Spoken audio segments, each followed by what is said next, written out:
Eh ben salut à tous, une nouvelle petite vidéo matos sur un petit matériel que j'ai acheté il y a à peu près une semaine. Alors qu'est-ce que c'est? C'est un égreneur de poudre électrique donc qui va remplacer mon égreneur de poudre basique manuel. Voilà le truc pas trop cher.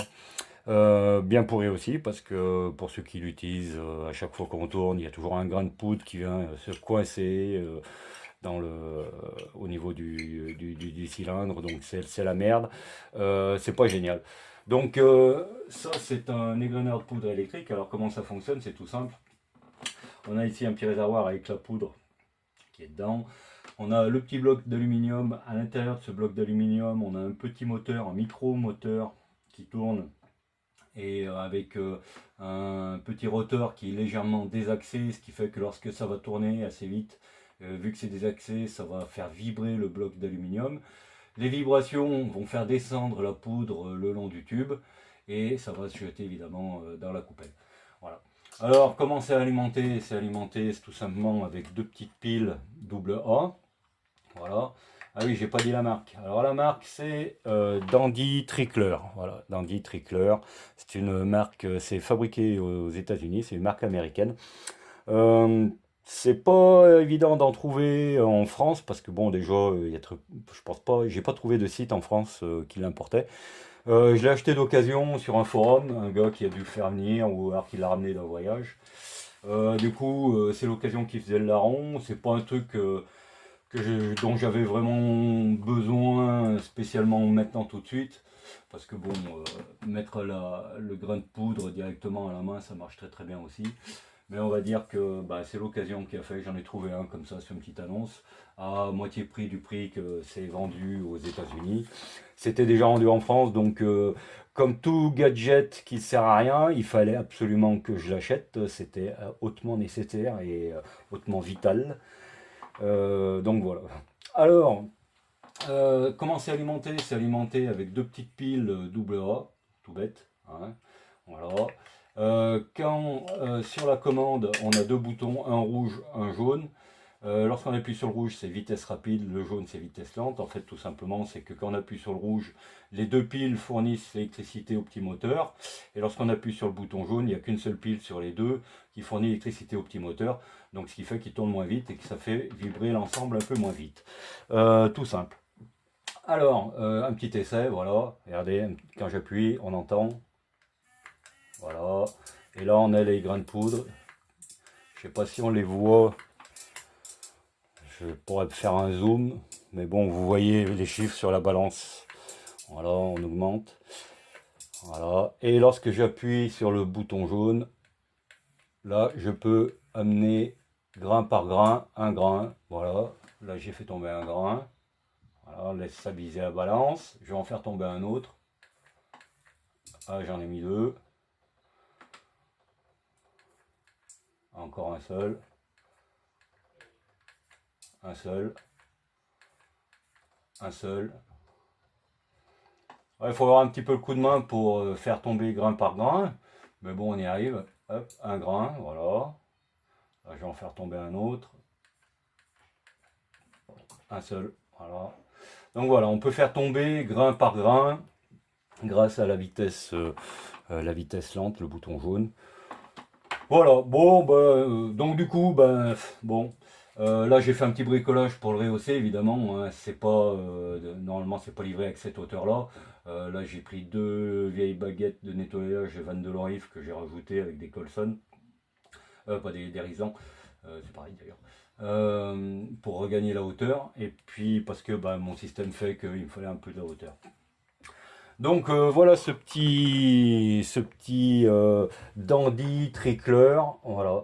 Alors à savoir que la boîte aussi qui fabrique ça avait fabriqué aussi un système, donc toujours pareil avec le système vibrant, les graineurs vibrants, mais couplé au niveau du boîtier avec un boîtier spécifique, couplé à un faisceau, comment ça s'appelle?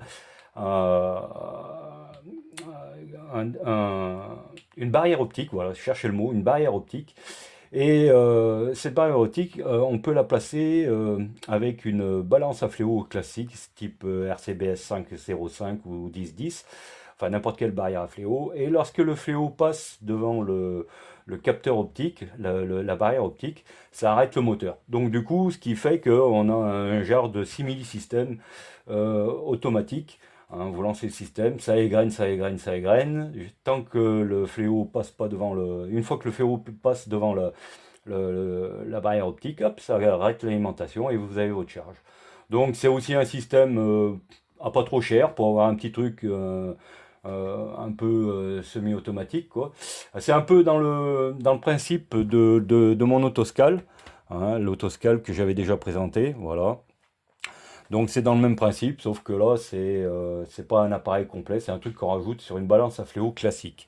Donc là je vous invite à aller voir les vidéos sur YouTube qui présentent les graineurs de poudre de Dandy Trickler avec le système de barrière optique. C'est pas mal, c'est franchement c'est un petit gadget aussi, mais sympa aussi à voir. Donc voilà, pour ceux qui veulent s'équiper pour un truc qui n'est pas tout électronique, comme les balances, les graineurs automatiques, genre Lyman Gen 6, etc., 1500 RCBS Shortmaster, qui veulent un truc un peu intermédiaire, c'est-à-dire un truc mécanique, mais avec un truc qui fasse la charge de façon automatique. C'est pas mal. Donc voilà. Alors allez, du coup, on va, tiens, vu qu'on a un plan large, on va faire alors, là, je fais cette petite vidéo. Je vais aussi faire un petit complément à ces petites vidéos à la fin. Voilà. J'avais parlé dans une vidéo précédente que j'allais molicoter les balles TPM de la gamme TLD en 338 monométallique. Donc là, ça y est, j'en ai molicoté quelques-unes. Je vais faire des cartouches et je vais aller essayer ça demain. Voilà. Donc, on en reparlera à la fin de la vidéo. Allez, donc là, j'ai déjà fait un cycle sur mon AMT Autoscale. Allez, tac, hop, voilà. Allez, parti. On va faire une petite terre, ça va pas lui faire de mal. Et voilà, allez. Alors, 560, je veux 560 de charge. Pendant ce temps, hop, je vais relancer un petit cycle sur l'autoscale. Voilà. Donc là, je suis à 5,59. Par rapport à mon expérience, il me manque... ouais, c'est bon, le plan est toujours bon, là, ouais. Il me manque 3 grains. Allez, je vais faire tomber 3 grains avec le trickler. Voilà. 2, 3, voilà. Et là, je devrais arriver à 5,60. Voilà. 5,60, 0,00, 5,59. On est pas mal, voilà. Ok. Allez. Voilà. Je mets ma première charge dans l'étui. Tac. Là, du coup, mon autoscale vient de finir. Hop, parti. Allez, je relance un cycle. Alors, 5,58, 81. Ouais, alors il m'a manqué 4 grains. Allez, 1 grain, 2 grains, 3 grains, 4 grains. Et on devrait être bon là. Voilà, 5, 59, 93, 94. Et bon, on n'aura pas mieux, c'est très bien. Allez. Voilà, mon autoscale vient de terminer son cycle. Ah, putain, je mets des gants à côté, il va en manquer dans le bordel. Bon, allez. Hein, qui s'est chopé là. Hop. Allez, pendant ce temps. Voilà, donc là pareil, il va me manquer 4 grains. Allez, 1 grain. 2 grains, 3 grains. 4 grains. Ça devrait pas être trop mal. 5, 59, 72. Allez, je vais en mettre un autre. Ah, d'accord. Là, j'en ai mis 2 en même temps. Allez, je vais en enlever un, remettre la coupelle.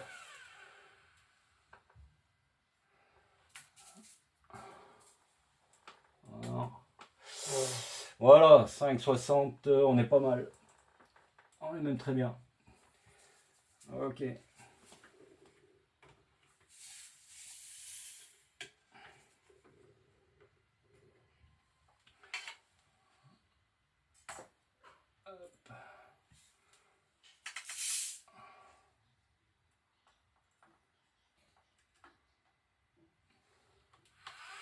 Allez, l'autoscale est reparti. Alors, 5,59. Allez, 3 grains, ça devrait être bon. Allez, 1 grain. 2 grains. 3 grains. 4 grains. Et là, 5,60,006. Ben, on est très très bien, ça, mon poulet. C'est nickel, j'aime bien.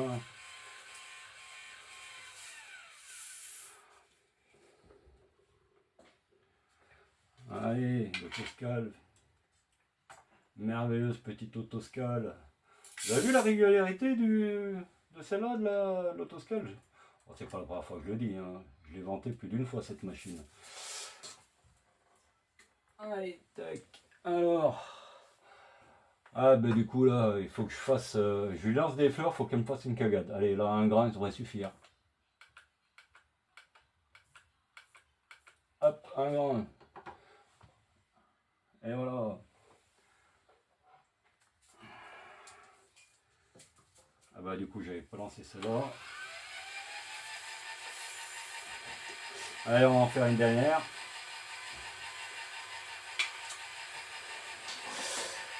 Donc bon, en attendant que l'autoscale elle finisse de faire son taf.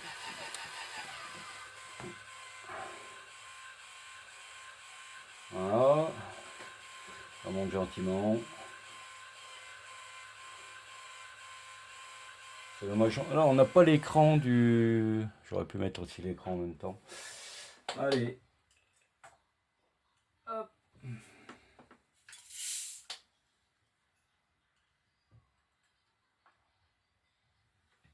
Là je vais arrêter parce que là je vais faire des séries à 5,60. Après je vais augmenter un peu la charge. Donc allez, un grain, 2 grains, 3 grains. Ouh là là, 3 grains en même temps.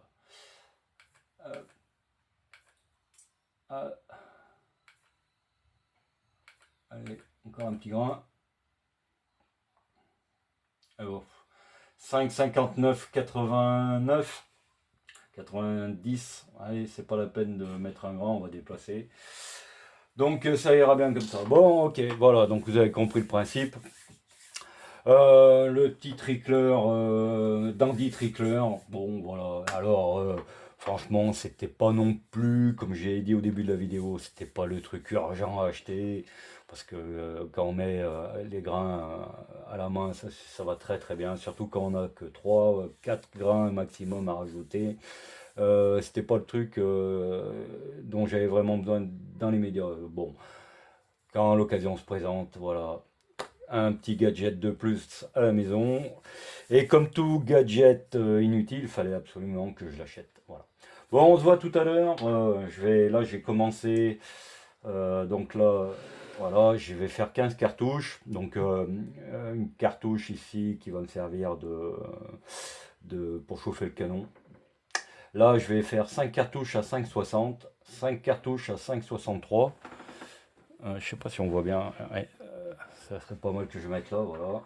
Ah, on verra peut-être mieux. Ouais, c'est mieux. Alors, je répète donc une cartouche pour chauffer le tube, 5 cartouches à 5,60, 5 cartouches à 5,63 et 5 cartouches à 5,66. Et on va y mettre de la balle TPM molicotée. Alors, juste un petit truc rapide sur le molicotage de la balle TPM. Donc, c'est une balle en cuivre, hein, qu'elle soit monométallique ou qu'elle soit avec un noyau de plomb et une jaquette en cuivre. Ça se molicote de la même façon, il n'y a aucune différence. Alors, le petit truc, ça va être peut-être compliqué à faire voir. Alors, ça rajoute quand même 1 centième d'épaisseur, hein. Voilà, ça rajoute 1 centième d'épaisseur. Là, ici, celle-là, elle est non molicotée.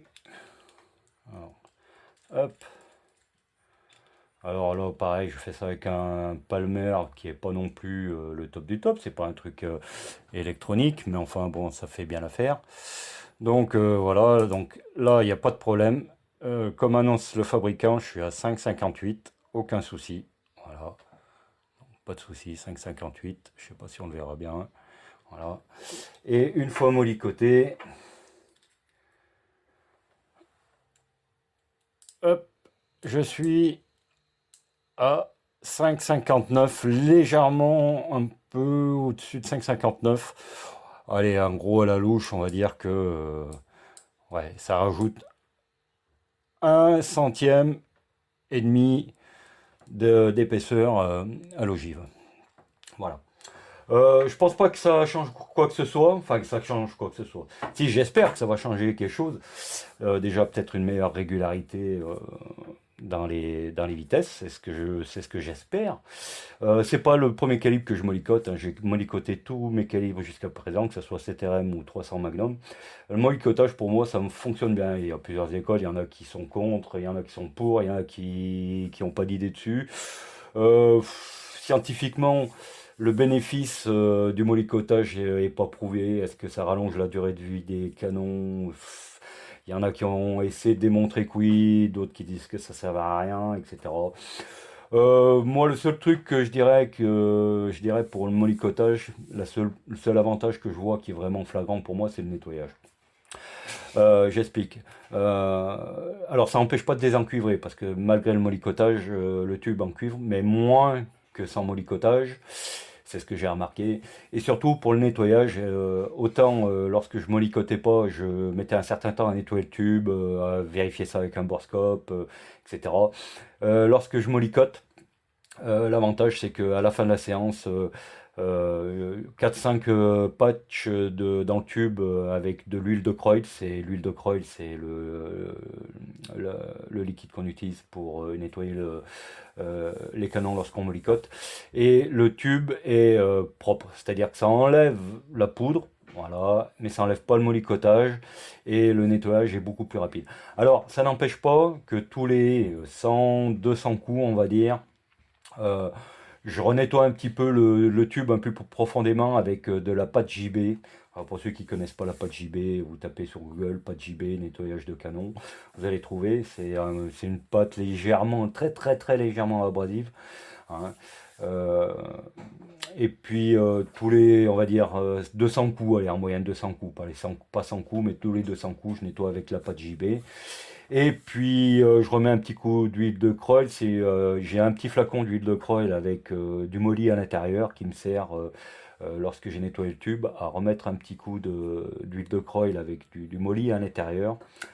Mélangé à l'huile de Kreuz, ce qui fait que lorsque l'huile de Kreuz sèche, il y a une fine couche de molly qui se dépose dans le diamètre du canon, et ce qui me fait que mon canon est prêt pour la prochaine fois, pour la prochaine séance. Voilà, c'est un peu ma technique à moi pour le molicotage. Donc molicotage, nettoyage à l'huile de Kreuz, tous les 200 coups, pas de JB, et à la fin de chaque nettoyage à l'huile de Kreuz, je remets un petit coup d'huile de Kreuz, un petit bidon à part. C'est un mélange d'huile de Kreuz et de poudre de bisulfure de molybdène qui me redépose une fine couche de molly dans le tube. Voilà, voilà. Donc voilà, c'est tout pour l'instant. Je vais finir mes charges. Demain, je vais les tirer et puis je referai la suite de la vidéo se poursuivra sur les résultats et mes conclusions. Voilà. Bon, petit ajout sur la vidéo. Alors je me suis trompé dans la vidéo quand quand je donnais les mesures du diamètre de la TPM 338 monométallique. C'est pas 5,58, hein, c'est 8,58, voilà, 8,58. Euh, j'ai, euh, je me suis trompé lorsque j'ai donné la mesure. Voilà, là on y est, voilà, 8,58. Alors je préfère préciser tout de suite, hein, parce que avant de me faire agonir d'injures. Voilà, donc c'était une petite erreur, voilà, c'est 8, j'allais redire 5,58, c'est 8,58 le diamètre et pas 5,58 comme je l'ai dit dans la vidéo. Voilà, c'était la petite modif, voilà, allez à plus.